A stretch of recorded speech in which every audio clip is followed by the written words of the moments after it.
Olá, bem-vindos ao A Medida, um cenário real com pessoas reais e histórias reais. Onde o tempo e o olhar se alinham para costurar histórias incríveis.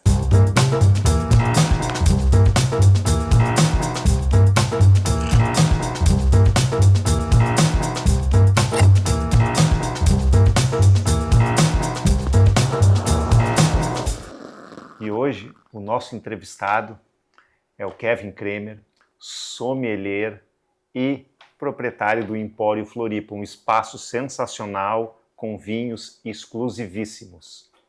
Seja bem-vindo, Kevin. Obrigado, Adriano. Obrigado, Arthur, pelo convite. Um prazer compartilhar, brindar e trocar boas ideias.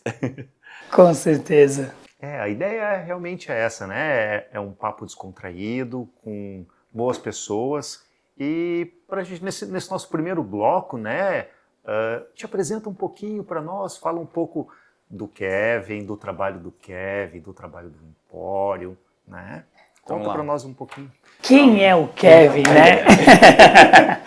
Meu nome é Kevin Kremer, sou gastrônomo e sommelier, natural de Florianópolis, está cada vez mais raro, bacharel em gastronomia pela SESC, aqui em Florianópolis, e sommelier pela Escuela Sommeliers de Chile, Santiago.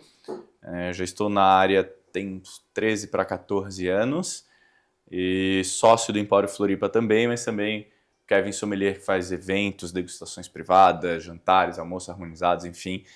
Temos a parte de Empório Floripa com os produtos, espaço para degustações, e o Kevin Sommelier também, que organiza eventos, dá cursos, enfim, tem essas duas frentes. Que legal.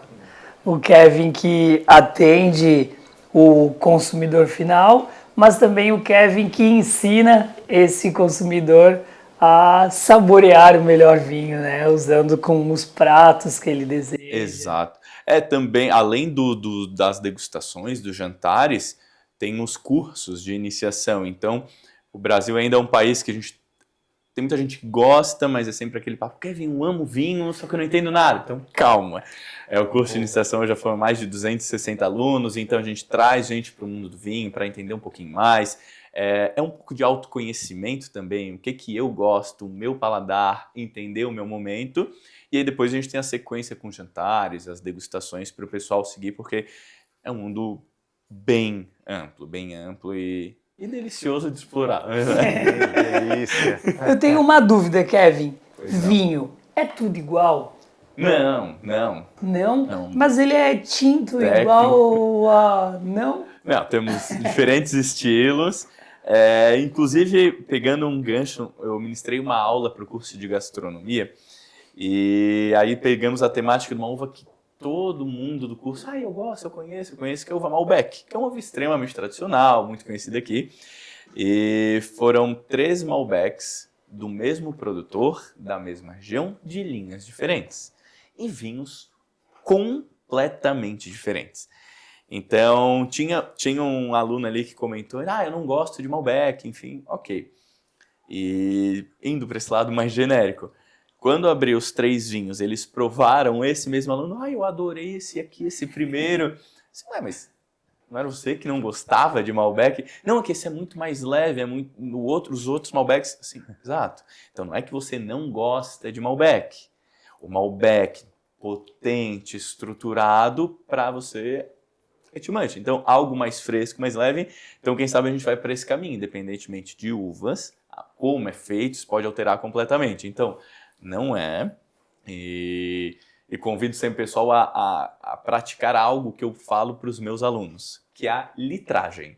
Que é literalmente abrir, degustar, parar, perceber. A minha litragem, ela é ótima. Adoro essa parte. A missão para o pessoal que está assistindo, pratiquem a litragem. Pode dar desculpa que o Kevin indicou, então tá tudo certo. Tá gravado, daí qualquer coisa a gente fala com o Kevin. E aproveitando esse momento, né, que descontraiu, né? Tem vinho ruim? Vamos lá. Temos vinhos que não são corretos, e aí teu paladar vai ser ruim, um vinho desequilibrado. Não é correto para o meu paladar ou o vinho em si não daí tem é bom? a questão de defeito, né? Só que, por exemplo, um defeito, quando tem algo defeituoso, ele não recebe a pior nota, ele não é avaliado como ruim, ele é desclassificado. Tá? Então, por exemplo, vinhos... esse vinho aqui está vinagrado, ele é ruim. Não, ele tem um defeito. Então, isso aqui a gente já descarta a nomenclatura ruim. Tem vinhos que, obviamente, para cada paladar, não é que é ruim, é que não se encaixa. Às vezes, o pessoal às vezes é muito... né? Foi uma pergunta bem leiga, né? Então, Tipo assim, o que a gente ouve, isso é ruim, isso é bom. E a gente tem que entender. Eu vou pegar um exemplo. Nós, lá na Escola Sommelier, todas as degustações eram às cegas. E parte das informações era para a gente avaliar a qualidade do vinho, só que também botar a faixa de preço. E aí teve essa degustação e tal, eu coloquei que um vinho era bom e alguns colegas próximos colocaram que era regular. E aí, quer vinho bom, assim, não. Qual que é a faixa de preço que vocês colocaram? Que eu botei entre 1.500 e 2.500 pesos.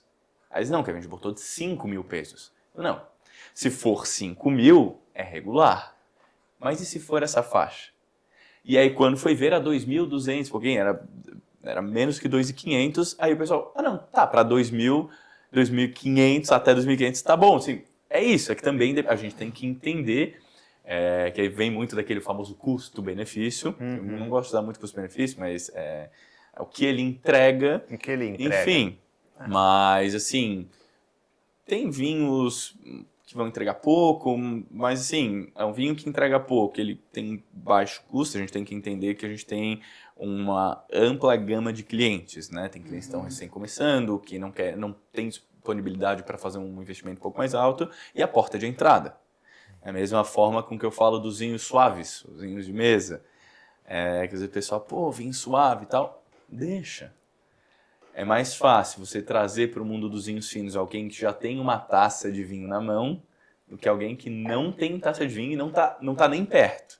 Então, para trazer, e aí depois entra curso, entra alguma degustaçãozinha, algum jantar, e aí o pessoal começa a ir por um outro caminho. Mas é muito amplo. Tem vinhos que sim, naturalmente eles estão desequilibrados e tal, mas a gente pode dar um adjetivo um pouquinho mais tranquilo aí. E o Kevin, você tocou num ponto que eu achei interessante. Você falou a questão do preço, né? Precificação desse vinho. Nessa faixa de preço, ok, ele é um vinho bom.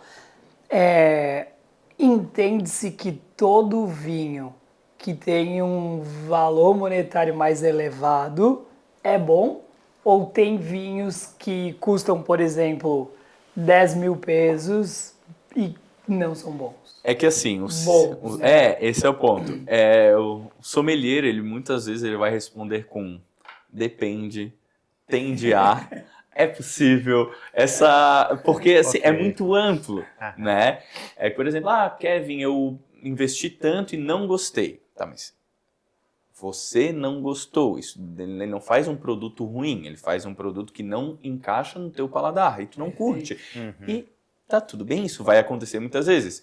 Quando eu falo para os meus alunos praticarem a litragem e tal, entendam, gente, vocês terão algumas exceções e lindas surpresas. E é isso, eu acho que esse também é um lado mágico um pouco do vinho, assim, de abrir, de ter esse ritual, abrir, compartilhar, entender que foi maravilhoso, entender que às vezes o vinho ele é bom, só que como o momento estava espetacular, o vinho é espetacular. Né? Por exemplo, teve um amigo meu uma vez, nós temos um grupo e tal, e aí ele mandou uma mensagem, cara, vou abrir um vinhaço, um vinho espetacular aqui e tal, que eu trouxe, vou pedir uma pizza, a gente vai ver um Netflix, minha esposa e tal, que é um plano que eu adoro, né? E aí ele deu um tempo, ele botou no grupo assim, o vinho nem era tudo isso. O vinho saiu de espetacular para não é nem tudo isso. Como? Como é que tu tomou esse vinho? Então, eu tava no Alentejo, num sunset na vinícola, comemorando meu aniversário de casamento. Assim, querido, não é que o vinho lá... O momento era espetacular. Prova o vinho sem a emoção daquele momento. Analisa friamente, como é que tá o vinho? Aí ele mandou, o vinho tá gostoso e tá chegando a pizza. Vou lá aproveitar. É isso, então é por isso que eu falo, tem N fatores, por isso depende, Vai investir? Depende. Pode ser que sim, pode ser que não, pode ser o momento, pode ser que não é o teu paladar. E tá tudo bem. Tem vinho para todos os paladares. Isso aí eu posso dar uma certeza. Que legal, que legal. Isso é uma boa conexão com a alfaiataria, sabe? Porque na alfaiataria acontecem coisas diferentes, né?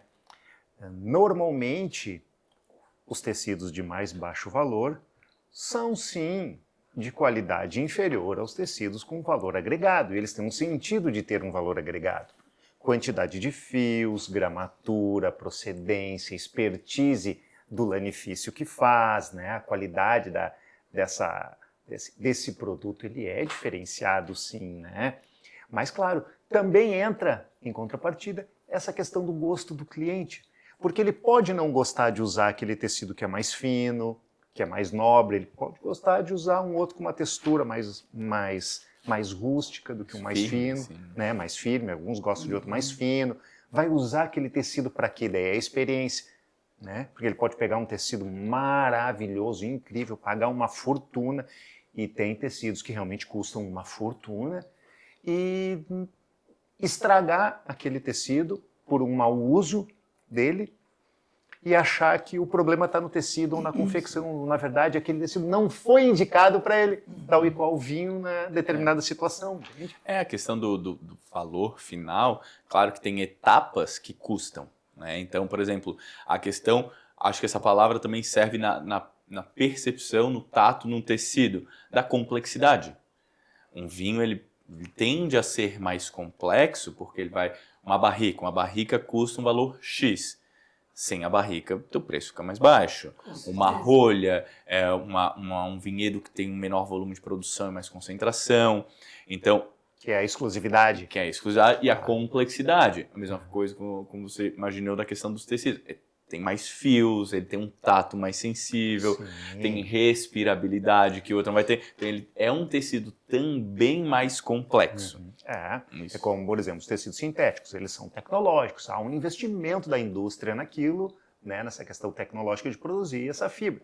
Mas ele é mais barato do que um tecido como uma lã fria, né, de uma lã merino, ou uma cashmere, ou um mohair, uma alpaca. Então são tecidos que já têm uma produção de fibra limitada, então é evidente que, né, o rebanho ele é menor do que a capacidade de produção de algo que é plástico.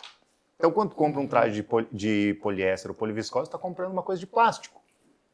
Né? Então é diferente de tu comprares um produto que é natural, que tem um outro tipo de tratamento, a produção é bem menor, mas então claro que tem a sua exclusividade, né? Fazendo a relação, a gente vai ter, por exemplo, uvas colhidas com máquinas, um grande volume, geralmente à noite, para questão de oxidação, ou colhida à mão. Então a gente já tem uma diferenciação. Interfere?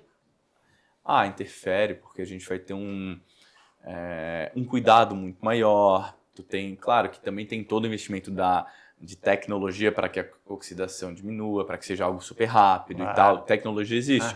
Mas assim, a gente está tratando de matéria, tudo é uva, todas uvas viníferas, mas concentrações e qualidades distintas. Tu tem uma uva... Primeiro, tem vinhedos que nem entram uma máquina para fazer a colheita. Tem vinhedos que tu precisa, tu tem que ser manual, não tem uma outra opção. E o custo do manual já é diferente, o tratamento é diferente. Então, seguindo mais ou menos essa relação da matéria-prima da lã, quando fala, é mais limitado, tem a tosquia ali feita, né, com todo cuidado, tem a seleção das uvas, tem seleção feita por máquina, já tem inteligência, mas tem seleção manual. Então, isso são etapas também que trazem mais cuidado, querendo ou não, e um nível de qualidade muito mais controlado e a tendência é que seja mais alto, né? Bacana. Kevin, e esse mundo da uva, né, do vinho e tudo mais, e alimentação, a gente sabe que o Arthur não nasceu costurando, eu não nasci gravando, e você com certeza não nasceu degustando vinhos, né? Que legal. Quando A gente pensa, de repente, vai que a mamadeira dele fosse direto numa garrafinha, né? Um pouquinho só para pegar no sono, né? Pra gente. Melzinho da chupeta. Quando foi que o universo do vinho entrou na tua vida? Tá, vamos lá. Primeiro, eu entrei na gastronomia, e assim, entrei na gastronomia como todo aluno de gastronomia, ou quase todo. serei o novo Alex Atala, assim, basicamente isso. E bom, tive aula de parte de enologia, enfim, essa questão de vinho, serviço, um semestre que já me chamou um pouco a atenção. E a minha família lá em casa sempre teve a questão de reunir pessoas, compartilhar, abrir uma garrafa de vinho e tal. Então, era algo muito próximo, assim. Minha mãe, meu pai, eles sempre tinham gente perto degustando os vinhos. E no meu TCC eu ia fazer por um tema que eu gosto muito também, querendo ou não, hoje eu até trabalho, que é eventos, só que era mais focado na questão operacional e cozinha. E aí não deu muito certo e tal, e eu tava pensando, pô, que vinho que eu vou tomar pra relaxar, pra dar uma acalmada, me estressado? Peraí, vinho é um negócio que eu gosto muito, me faz bem, por que não ir para esse lado? E aí entrei, fiz meu TCC com serviço e tal, já focado na harmonização, trazendo a gastronomia, porque são pouquíssimos sommeliers e bacharéis em gastronomia que existem no mercado hoje, então seria um diferencial. Comecei a trabalhar daí com vinhos e essa questão de facilidade, assim, tem muito treino, mas depois que eu comecei a trabalhar com vinhos, um grande amigo meu melhor amigo, ele lembrou de um fato da época de colégio, de gincana de colégio, uma coisa que às vezes passa muito batido, que uma das provas era de vendados sentir aromas e sabores. E eu fui muito bem, assim, como ninguém quis participar, era líder de turma, vamos lá.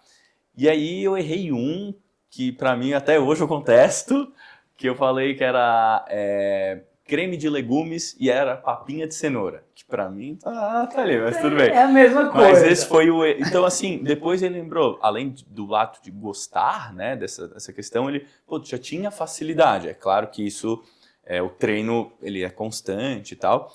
E, bom, e logo surgiu a possibilidade de eu ir para a Escola de Sommelier do Chile. Bom, aí fiquei 2 anos lá, que é o período do curso. Então foi meio nessa gastronomia, buscando ali no TCC, depois lembrando da facilidade que já tinha, então juntou tudo e foi tudo muito rápido. Que legal, então surgiu de algo que deu errado para que outro pudesse dar certo. Um novo caminho apareceu, assim, né? E assim surgem os grandes negócios, as grandes oportunidades, né? As grandes viradas de vida, né? Sim, sim. E o que no teu trabalho tu poderia dizer assim que realmente é personalizado? O que ele é à medida no vinho para ti? Acho que, primeiro, a sensibilidade de entender e tentar fazer uma leitura da pessoa. Como já tivemos alguns papos e tal, às vezes a pessoa ela não consegue trazer em palavras, principalmente técnicas, o que ela quer, o que ela gosta, o que ela busca. Então, por um papo, por um outro caminho, ela me munir de informações para que eu possa entender qual que é o melhor produto para a necessidade dela e para o gosto dela. Sem ela saber, às vezes, da existência de uma uva X ou de um produtor. É entender, ter a sensibilidade de traduzir em palavras, de tangibilizar o intangível, que são percepções, aromas, sabores, gostos. Então, trazer isso aí um lado bem capricorniano mesmo, de trazer para a terra, assim, bom, é isso, assim, assim, assado. Então, por exemplo, já nos jantares, é comunicar o porquê de cada coisa. Então, é trazer item por item para que as pessoas usufruam num 100%. Consigam entender, ter a melhor versão do vinho, a melhor versão do prato e a versão que os dois juntos trazem, que é algo único, né? Então, acho que o único é isso, não tem como fazer, sentar, escutar, perceber e ter a sensibilidade que, obviamente, é um comercial, é uma venda, mas a grande motivação da venda é que na próxima visita a pessoa, foi sensacional. Eu abri, era uma delícia, era exatamente isso que eu queria, consegui, que ótimo. Então, é isso, assim, e são várias métricas, né? O gosto, o momento, entender se tem uma harmonização, quais são essas variáveis, interpretá-las e chegar em algumas, não só uma opção, né? Dar 1, 2, 3 opções para a pessoa também se sentir super à vontade e fazer parte de uma escolha. Eu gosto muito disso. Não só aqui. Não, ela tem aqui, Ó, esses 3 são caminhos interessantes. Qual deles tu preferiu através da história? Esse aqui. Então ela se sente parte de uma escolha. Acho que isso também, para mim, fecha de um jeito muito legal, assim, não uma imposição. Esse conjunto de informações e de informações que você vai coletando durante o caminho é o que fazem a medida para que lá no final saia um produto para aquela pessoa, né? Então, aquele vinho que vai combinar com aquele momento, aquela harmonização que vai fechar, que vai ser o alinhavo ali, né? O alinhavo, né? Que daí nós estávamos conversando, né? Que nem todos os vinhos são iguais, né? Eles entregam sabores, aromas e experiências diferentes, né? Uhum. E experiências diferentes para nós aí. Na tua carreira, o que mais te marcou? Qual foi o momento assim que mais te marcou como sommelier? Tiveram alguns desafios que no final deram, ainda bem, deram certo, mas você aprende também quando não dá, mas algumas experiências fora aqui do Brasil, quando estava em Santiago. Quando existe um crítico de vinhos chamado James Suckling. Ele já foi eleito pela Forbes, o crítico mais influente do mundo e tal. E nos anos 2014 e 2015, eu morei os 2 anos lá, fiz o curso, né? Todos os vinhos que ele degustou, chilenos, e pontuou nesses 2 anos, eu tive a cargo de serviço. Então, fui contratado pela Wines of Chile para cuidar de toda a degustação para o James Suckling, 2 anos. Então, aí eu posso citar 2 em uma, eu quero com a mesma pessoa, mas eu tive a sorte, também competência, enfim, de estar próximo e não só para a degustação, de desfrutar experiências com a equipe de James Suckling. Até hoje eu mantenho contato com ele, a gente troca uns e-mails, umas mensagens. Estou tentando trazer ele para o Brasil, tá difícil, mas isso é bem spoiler. Mas com o James Suckling, sem dúvidas que ele é uma pessoa referência mundial quando se fala em vinhos. Assim. Ele tem litragem. Bastante. E é um nível muito fora. Muito, muito fora mesmo. Técnico. E gosto bastante da maneira no qual ele avalia. Outra coisa que também prezo muito, as cegas, a maioria das vezes, né? A não ser quando tinha algum enólogo, enfim, mas, por exemplo, aqui a gente está tomando um blend. Quando tem a degustação de blends, todos tapados. Então, a degustação às cegas era realmente bem genuína e tal. Então, com ele é, de longe, assim, a mais impactante. Só que eu não sabia que ia ser degustação com ele. Esse foi o ponto. No início, me omitiram essa informação, eu descobri quando eu cheguei. Mas deu tudo certo no final. Legal. Tanto que tive a segunda oportunidade. E é muito legal porque, de certa forma, eles acabaram te tirando uma ansiedade que talvez naquele momento seria desnecessária, né? Porque a gente tem muito essa mania mesmo, esse costume de ser o peru de Natal. Então, o peru de Natal que morre de véspera, então a gente não pode ficar sofrendo. E às vezes essa estratégia que eles usaram foi legal. Teve algum outro momento que você usou dessa estratégia? Teve também. Tem um evento que meio que quase toda vez que eu vou fazer alguma apresentação, alguma degustação e bate aquela... Porque assim, aquele frio na barriga, ele é importantíssimo. Precisa, necessário. Mas tem aquela linha tênue de vou te dar o gás, vai ser algo muito especial, vai ficar na minha memória ai meu Deus. Teve uma vez que eu fui convidado para fazer uma apresentação num cassino lá no Chile, no Cigarette Bar, para os 30 maiores apostadores do cassino. Enfim, e o grande desafio era, por incrível que pareça, faz o pessoal ficar sentado até o final. Eu falei assim, como assim? Para mim foi muito, muito curioso e tal. E antes da apresentação, eu já tive meio que uma situação que tinha uma pessoa no bar e pediu uma dose de Ciroc, uma vodka. E aí ela olhou para mim assim, tu que é o sommelier, né? Assim, e tal. Eu não sou muito fã de vinho. De vinho tu pode até não ser, mas de uva eu sei que tu gosta, até porque a Ciroc é um destilado feito de uva. Então a matéria-prima tu gosta, o resultado não necessariamente. Aí ela, gostei. Vou ficar na tua apresentação. Por fora, o que eu falei? que ótimo, vai ser um prazer compartilhar com você. Por dentro, o que eu pensei? É a primeira a levantar e ir embora, ela não gosta de mim. Bom, enfim, desenvolvi ali algumas estratégias e estava bem nervoso, porque tanto a contratante quanto o pessoal do evento, do cassino, eles falaram, faz o pessoal ficar sentado. Então eles realmente, porque na degustação anterior, mais da metade do pessoal levantou e foi apostar, assim. E aí chegou um momento que, inclusive, eu estava bem nervoso, que aí o brasileiro tem um improviso maravilhoso, né?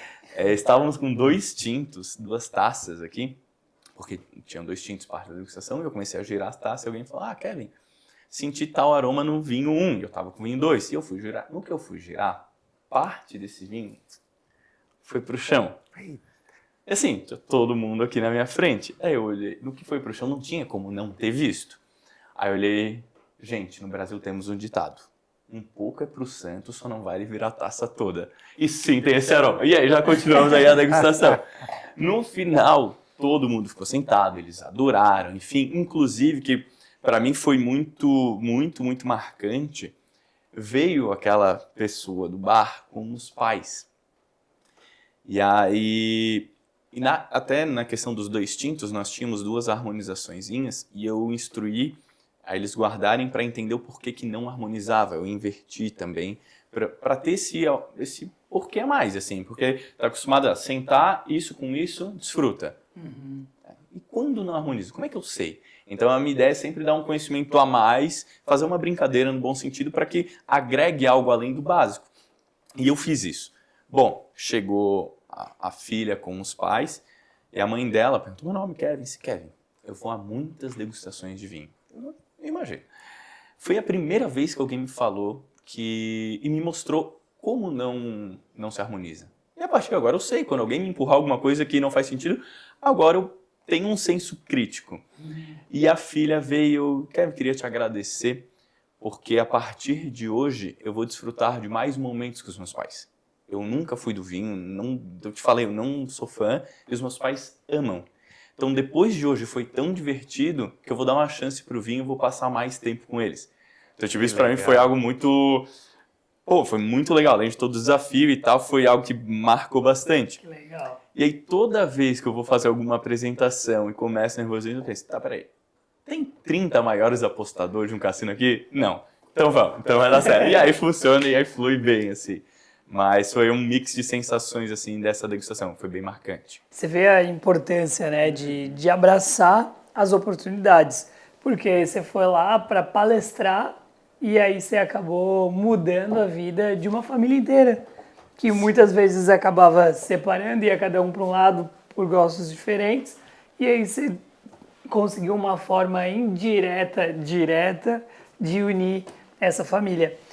E teve algum momento na tua carreira, assim, na tua vida, que você falou, puxa, vou precisar reinventar isso aqui porque agora não vai ter jeito, vou precisar me reinventar. Eu acho que a criação do curso de iniciação foi um pouco disso, assim. O pessoal chegava ali na loja, a gente trocava uma ideia, eu passava muito conteúdo e... Pô, tu dá aula? Sim, não. Pô, tu ensina, aprende tanta coisa quando veio comprar vinho contigo e tal. Aí foi o primeiro, aí o segundo perguntou, aí o terceiro, o quarto, o quinto, chegou um momento que, não, peraí, eu preciso, sabe, gente, tem um nicho interessante e tal, ok, vou sentar, vou formatar hoje o curso é muito diferente do que era, já são 35 turmas, 35. Foram mais de 260 alunos e tal, que são turmas pequenas justamente para poder atender. Personalizadas, né? E faço também grupos privados para empresas também e tal. E eu acho que esse foi Kevin, para, é uma boa maneira, porque dos meus alunos também vem muita gente para as degustações, e aí cria-se os jantares harmonizados. Então, o primeiro start foi não só estar ali na loja, criar algo além da troca que eu tinha com os clientes e oferecer mais conteúdo, mais informação. E aí começou com um curso, e aí passamos para degustações e jantares harmonizados. Aí também eu faço os eventos, casamentos, desde algo mais amplo, mas alguns mini weddings, né? Então faço as estações de vinho. Então, por exemplo, essa troca que às vezes eu tinha na loja com os clientes, eu faço uma pré-seleção de vinhos com os noivos, aliando o gosto pessoal dos noivos, gastronomia, e eu troco uma ideia com uma estação de vinhos, como tem um bar de drinks, tem um bar de vinhos com os convidados. Então eu faço esse link do gosto. Então, o que eu faço na loja, o que eu comecei lá trazendo o interesse do pessoal para virar um curso, hoje eu uso o mesmo caminho até num evento maior e tal, tipo casamento. Evento Que legal. Então, esse seria o caimento perfeito, né? Como na roupa, né? Diz uma coisa, uma curiosidade. Tem algum vinho... Assim, as pessoas pensam que a alfaiataria é muito formal, né? E ela, sim, está aliada a festas, a eventos e acaba tendo uma formalidade. Mas ela pode estar no dia a dia, de forma simples, de forma casual e bem aproveitada, considerando, tal e qual as uvas, o tecido correto para cada estação, né? Então, eu queria fazer uma pergunta. Tem algum vinho que a gente possa dizer, esse vinho é um vinho formal? Formal, meu Deus. Formal, que eu diria, para aquela situação especial, que ele tem que ser tomado naquele momento. Teria isso? E tem alguns estilos que tu traz mais seriedade, digamos assim. Por exemplo, vinhos mais potentes, estruturados, eles tendem a ir melhor com um clima mais ameno, um ar-condicionado, um jantar. Então, por exemplo, tem temáticas de jantares que eu entendo onde tem que estar, mas não pelo vinho, mas o conceito todo, né? Acho que assim, nichar em um vinho, um rótulo é muito complexo.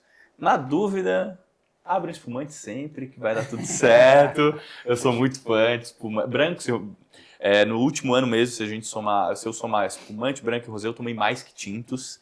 Então, espumante é sempre bom, desde o nascer do sol na praia, quem mora em Floripa ou praia, aproveite dessa dica e para compartilhar. Mas eu acho que depende muito. Depende muito a temática, onde tu vai estar, com quem vai estar, a temperatura, a harmonização, enfim. Desde que tem um vinho e uma taça, aí estamos bem. Tá ótimo. Então, não é o vinho que vai fazer a ocasião, né? Então, é o conjunto ali que vai fechar tudo isso da melhor forma. E também tem uma outra curiosidade, né? Explica um pouquinho rapidamente assim para nós, essa questão de que a gente vê vinho de caixa, vinho de rosca e vinho de rolha. Tem diferença neles, esses vinhos que se encontram no mercado? Tem diferenças. A gente tem vamos lá, o vinho de caixa ele é extremamente prático. Até tem agora umas opções de vinhos um pouquinho até mais complexos e tal, não são só vinhos de mesa e tal, vinhos finos. E ele é muito prático. Ele é muito prático, ele conserva. Então, às vezes, Kevin, eu vou fazer uma festa, tem bastante gente, não quero investir, tem um bagzinho aqui, tudo bem? Tudo bem, tudo certo e tal. A tampa de rosca, screw cap, tecnicamente ela é muito importante. Tem vinhos que precisam de screw cap, da tampa de rosca. É claro que, em termos de custo, uma rolha de cortiça natural, ela é mais cara que uma tampa de rosca. Isso é um fato. Porém, tecnicamente falando, essa vedação da tampa de rosca, ela é importante para determinados vinhos. Principalmente os vinhos mais leves, frescos, ligeiros. Se a gente for observar, branco, rosés, muitos têm.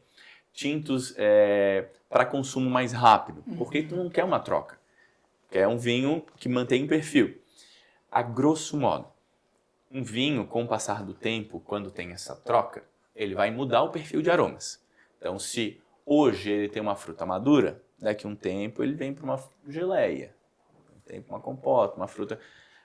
E às vezes tu quer manter uma fruta fresca.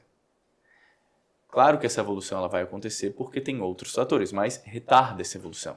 Então, quando quer um vinho de consumo rápido, que mantém jovialidade, frescor, é importante a tampa de rosca. E às vezes é prático, porque nem sempre o pessoal tem um saca-rolhas no bolso, às vezes screw cap é mais fácil. Claro que quer um vinho que ele tem um potencial de guarda, que ele venha a crescer com isso, essa troca, vai ter aromas terciários com o passar dos anos, é um vinho que passou por barricas, tem uma concentração maior. É importante essa questão da rolha. Tu quer que evolucione, que ele vai evolucionar bem. Então, às vezes, também não é só querer. Ele tem um potencial para? Tem. Então, tudo bem. Só que a gente tem que entender, se a gente for, por exemplo, num mercado, num supermercado, a maioria dos vinhos dali são vinhos de consumo jovem, rápido. O Brasil é um país com bastante preconceito ainda em relação a isso. Tem produtores que fazem tampa de rosca no mundo inteiro e para o Brasil, se não vier com rolha, encalha. Então, mas é questão de conhecimento ou de acesso a essa informação, mas, claro,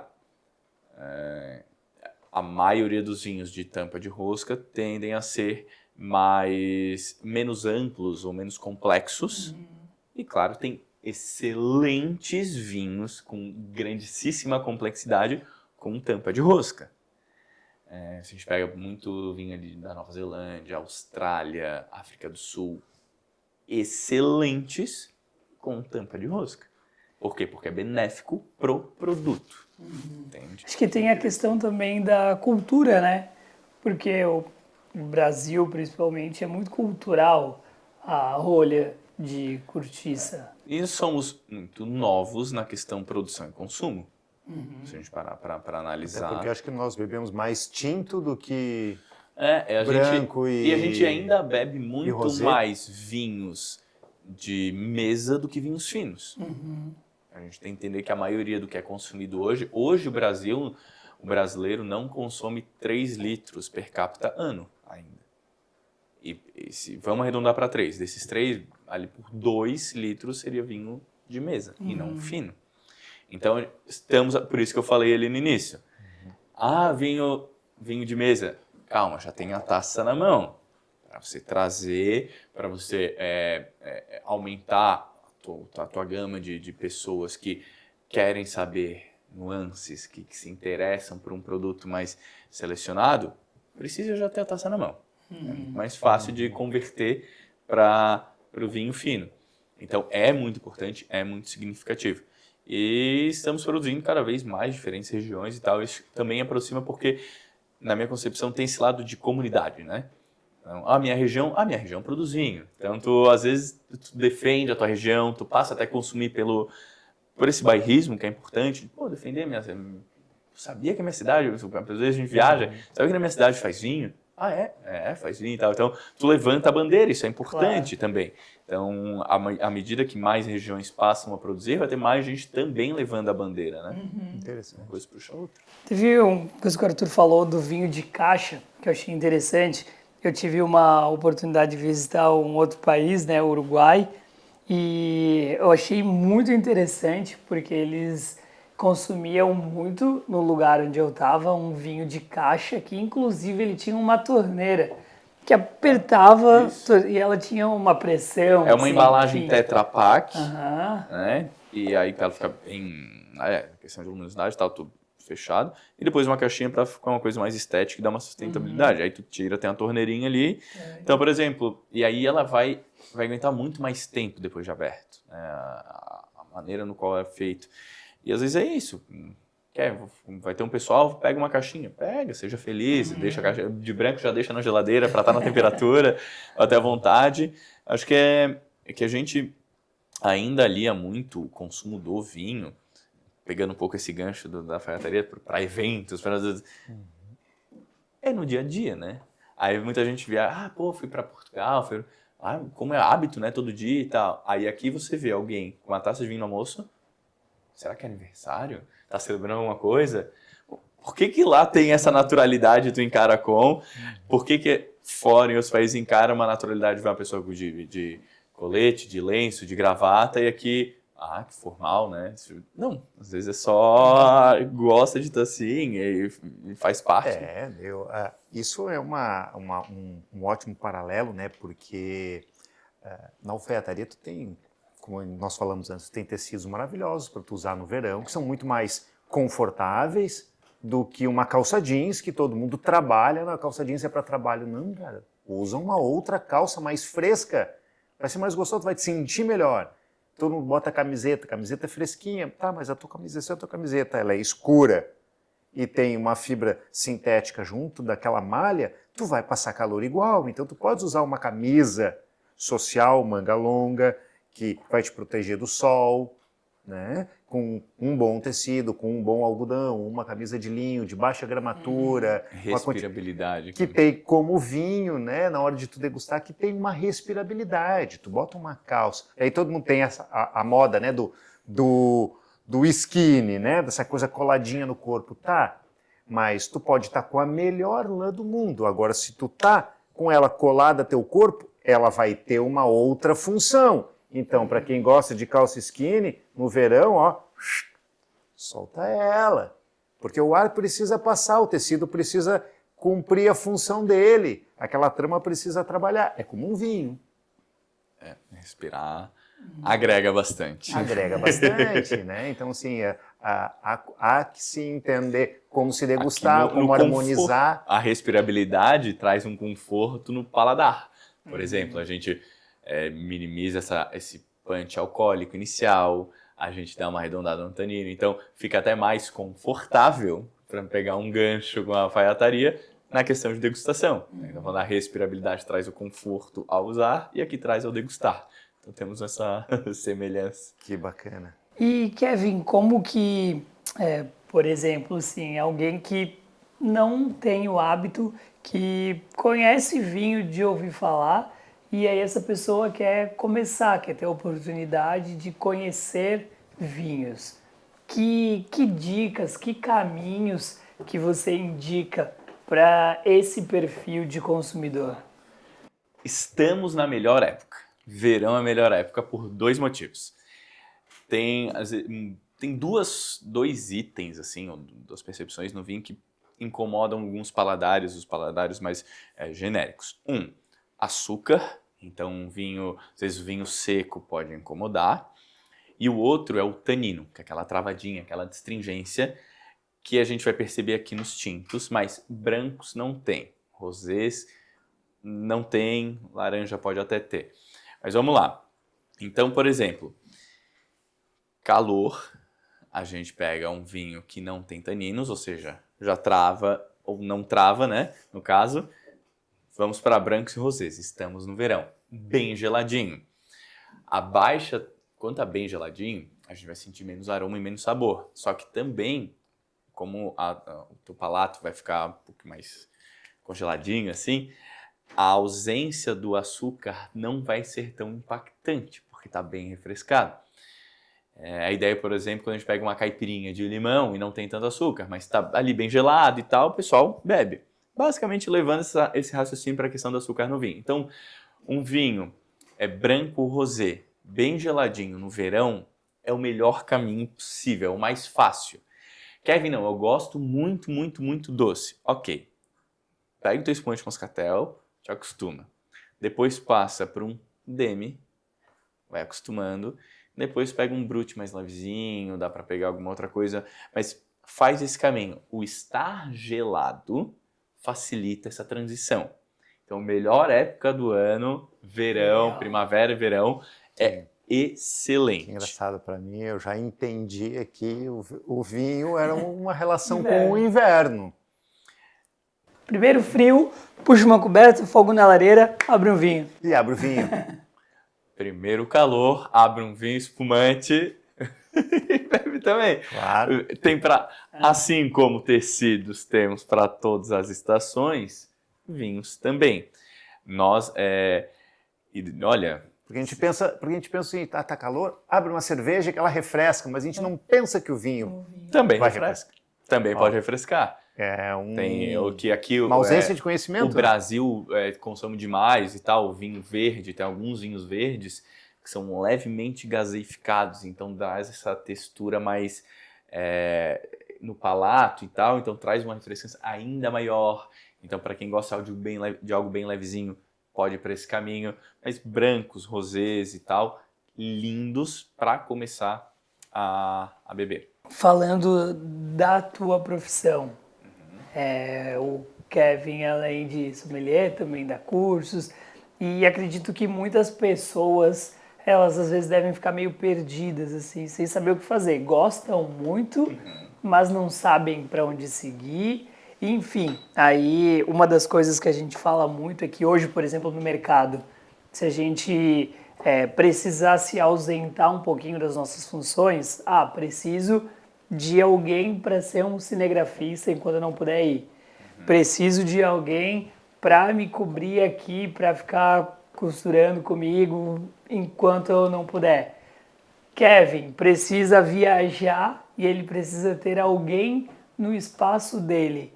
É possível? Hoje você tem profissionais com quem você pode contar?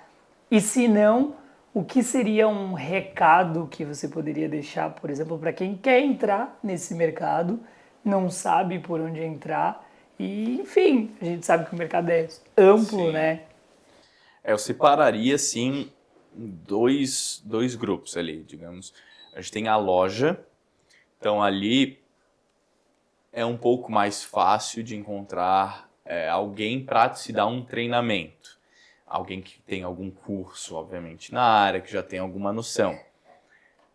Ali ainda vai. Caminha sozinha, se precisar. Isso, tem no Ok. WhatsApp aqui de olho, mas sim, em eventos é muito difícil assim colocar, porque a percepção e condução de como é feito, como é pensado, se soma, além das formações, tem muita vivência, tem o provar, o degustar, o investir, porque se investe em curso, se investe em curso, se investe em gastronomia, se investe, mas também vou viajar, vou investir em experiências harmonizadas, vou investir nisso.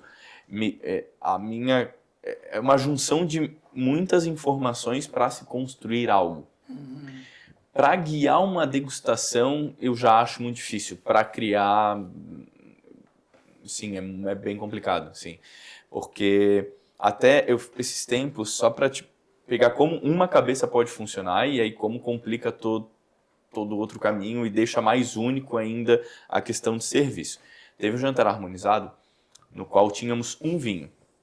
E esse vinho, eu fiz 3 entradas diferentes para harmonizar com o mesmo vinho. Que era uma entrada que envolvia pera e camembert, uma outra entrada que envolvia vieira, e uma outra entrada que envolvia uma terrine suína com chutney de manga. Ou seja, terrine suína, vieira, camembert com pera. Aí a pessoa, cara, são muito diferentes, todos ficaram muito boas. Então, e se tirar essas 3, eu consigo pensar em outras 3. Então já tem muitos caminhos. Mas porque tem a litragem somada às outras experiências, e aí eu consigo criar na minha cabeça muita coisa, juntar muitas informações e ter o porquê. Entende? Porque o meu trabalho, como eu comentei antes, não é só criar, é ter uma criação complexa, marcante, e que a minha comunicação consiga fazer com que seja acessível, onde todo mundo desfruta. Essa comunicação sozinha é muito difícil.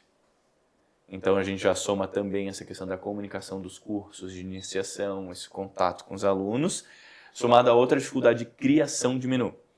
Então, para a loja, até pode-se encontrar uma pessoa, capacitar, ok. Para as experiências aí... Não tem como. Não dá. Para as experiências tem que ter experiência, né? Tem. Tem que ter a litragem. Eu já estou treinando. Sabe, falando... É como na cinegrafia, tu não pode deixar um evento na mão de qualquer pessoa.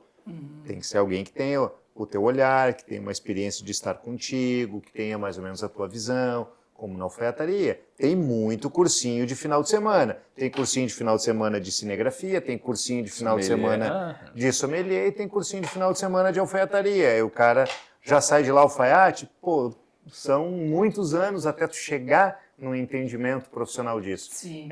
Não é muita litragem, mas são muitos pontos.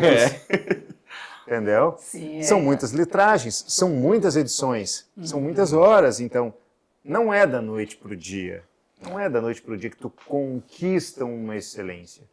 E uma das coisas que eu falo muito, trazendo agora na minha profissão, é que todo cinegrafista ele precisa editar. Porque se ele editar, ele vai saber o ângulo, a cena, enfim, como ele vai gravar. De uma forma muito mais fácil. A gente sempre fala que a pré-produção, ela é 90% do trabalho. Porque a produção e a pós é onde você vai juntar todas as informações que já estudou antes. É como se os dois estivessem falando o mesmo idioma daí, né? Exatamente. E o que acontece muitas vezes é que muitos cinegrafistas, eles apenas filmam. Eles não têm a parte da edição. Então, o discurso é, depois resolve na pós. Só que não resolve na pós. E assim é a mesma coisa. Então, eu vou comprar um baratinho porque depois eu vejo. Não tem como ver depois. Você já tem que resolver antes. Você vai investir num traje? Investe num traje. Você vai investir num vinho, investir numa harmonização? Investe numa harmonização. Não faz algo pensando que depois resolve, porque depois não resolve, né? Não. Eu acho que quando tu lidas com essa questão educacional, ela é plantar realmente uma sementinha de ter um olhar diferente sobre a coisa em si, né? Eu costumo dizer que nós não vendemos roupa, nós ensinamos o que é a arte da alfaiataria. O porquê que tu podes te vestir diariamente, o porquê que tu deves trocar o teu comum por algo um pouco melhor, ecologicamente, sustentavelmente e até financeiramente, porque tu compras ao longo da tua vida um monte de coisas ruins que deixam de fazer sentido, enquanto tu podes ter uma peça que vai te durar década, que vai estar lá impecável e tu vais gostar muito de usar. Então tem também essa questão do aprender a investir num bom vinho, né, para tomá-lo com prazer e tomá-lo de forma correta. Isso é fundamental, né? É como vestir uma boa alfaiataria, é como ter uma boa experiência de filmagem. É que as três áreas depois, no final das contas, os resultados, seja ao ver um vídeo finalizado, ao vestir e ao degustar, é uma experiência final. Tá usando um traje. Exatamente. É diferente. Não é só comer, não é só assistir, não é só vestir. Então, a partir do momento que a gente consegue enxergar, viver e desfrutar disso, porque é importante a gente absorver esses momentos. Para mim, para a minha área, é muito isso, são essas nuances. Só que as três áreas trabalham com nuances, com detalhes. E a partir do momento que tu consegue perceber, tu desfruta muito, de um jeito muito melhor. Assim, é prazeroso estar vestindo, assistindo, comendo. Então... Pontos bem interessantes, né? Pessoas que, eu sou tímido, eu não gosto de aparecer. E tu trazê-la, né, para frente da câmera, eu falei e nem percebi. Eu não gosto de vinho. E de repente eu conduzir e fazer com que ela tenha uma experiência de vinho. Poxa, eu realmente não pensava que o vinho poderia ser bom. É a mesma coisa quando nos dizem, não é o meu estilo. Tá, mas e tu tem? Eu não gosto de usar isso. Tá, mas não gosta por quê? Já te propiciou ter essa experiência de vestir, de estar bem vestido com uma peça boa? É a mesma coisa. Que legal. São momentos diferentes, mas são correlatos, né? Eles têm particularidades dentro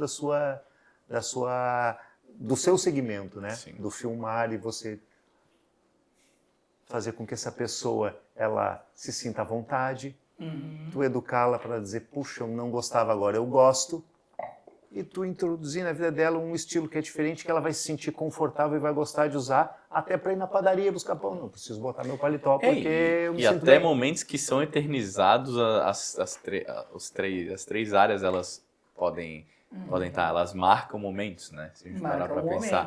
E a gente, o momento que a gente tira de novo aquele lado, quando eu usei o exemplo de Portugal lá, que o pessoal vai, bebe vinho, é isso, temos que viver mais os momentos, a gente tem que dar uma desacelerada na vida e curtir cada um deles e se parar para pensar, os três estão. A gente faz registros de momentos muito legais, a gente para, com que roupa que eu vou hoje?